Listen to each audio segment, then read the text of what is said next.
Hello everyone, I'm Raquela Ombalan. I'm the first reporter of the Group 3. So let's tackle about the exercise and fitness training, which is the Unit 3. Exercise and fitness training refers to physical activities and structured workout done regularly to improve the body's health and physical abilities. It helps develop strength, endurance, flexibility, and overall fitness. It allows a person to stay healthy, active, and physically strong.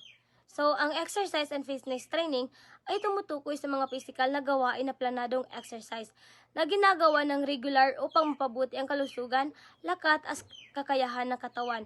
So, nakakatulong ito upang maging mas malakas ang muscle, mas healthy ang puso at magkaroon ng mas maraming energy sa araw-araw. Halimbawa ng mga exercise is jogging or running para lumakas ang puso at stamina, push-up at set-ups para lumakas naman ang ating mga muscle, stretching para maging flexible ang katawan. Sa sports naman is tulad ng badminton or basketball para sa fitness at coordination. Circuit training is a popular workout method that helps improve strength, endurance, and flexibility. It involves performing a series of exercise called stations, with a very little rest in between. Each station focuses on different muscles, which makes the workout balanced and effective. So, ang circuit training ay isang uri ng workout kung saan sunod-sunod na ginagawa ang iba't ibang exercise na tinatawag na stations. Kaunti lamang ang pahinga sa pagitan ng bawat exercise. Ang bawat station ay nag-focus sa iba't ibang parte ng katawan, kaya nagiging balanced and effective ang workout. Nakakatulong ito para mas lumakas ang ating katawan, tumaas ang stamina at gumanda ang galaw ng katawan. Halimbawa ng station sa circuit training is jumping jacks, push-ups, squats, and set-up or planks. In addition, circuit training is a type of exercise where a person performs several movements one after another. Each exercise can be done for a specific time or a set of number of repetitions. Ang circuit training ay isang uri ng exercise kung saan sunod-sunod na ginagawa ang iba't ibang galaw ng exercise. Ang bawat exercise ay ginagawa lamang sa dagdang oras o sa ilang ulit ng bilang. So, layunin nito na mapagalaw ang iba't ibang parte ng katawan at makatulong para lumakas at maging mas active ang ating katawan. How does circuit training works? Circuit training is designed so that the different muscles group work alternately. When one muscles group is active, the other get time to recover. This help reduce fatigue and allow the workout to continue smoothly. A typical circuit usually include 5 to 10 exercises. Each exercise may last 30 to 60 seconds or be performed for a certain number of repetitions. So dito, ang mga exercise ay inaayos sa sunod-sunod na station. Bawat station ay may iba-ibang galaw para sa iba't ibang parte ng ating katawan.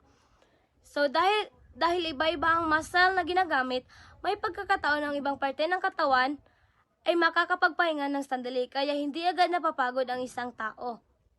So may dalawang uri ang circuits, a time circuits and a repetition-based circuits.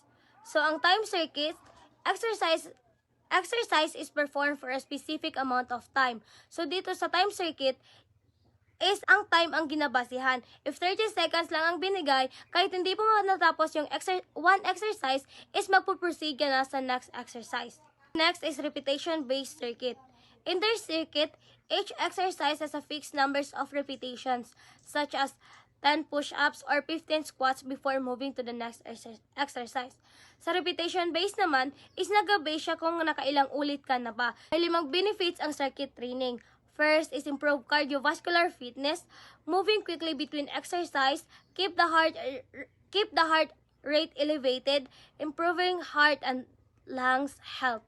So kapag mabilis ang paglipat-lipat sa bawat exercise, tumataas ang tibok ng puso. Dahil dito, mas nagiging malakas at malusog ang puso at baga. Second is the build muscle endurance. Circuit training uses body weight, weights, or resistance band to strengthen muscles. So sa dito, ginagamit natin ang body weight natin, weight or resistance bands para palakasin ang kalamnan. Dahil sa paulit-ulit na exercise, nakakaya ng kalamnan na mas matagal ng trabaho nang hindi agad napapagod. Number 3 is time-efficient workout. Because rest time is short, a full body workout can be completed in a shorter time. So dahil maikli lang pahinga sa pagitan ng exercise, pwedeng tapusin ang katawan ng workout sa maikling oras, ibig sabihin, mas marami tayong magagawa sa mas kaunti ang oras. And number 4 is burns calories and fat. The fast-paced movement helps to burn more calories and may support weight losses. So dahil mabilis at tuloy-tuloy ang galaw sa circuit training, mas maraming calories ang nasusunog. So dahil dito, pwede rin itong makatulong sa pagbabawas ng timbang o fat losses. And the last is the flexible and adaptable. A circuit training can be adjusted depending on a person's fitness level, goals, and available equipment, making it suitable for beginner and experienced individuals. Pwedeng baguhin ang circuit training depende sa antas ng fitness, layunin at kagamitan na meron ng isang tao. Ibig sabihin, pwede itong gawin ng mga baguhan pa lang or may mga experience na sa workout at pwede rin itong i-modify kung anong equipment lang ang available. Thank you.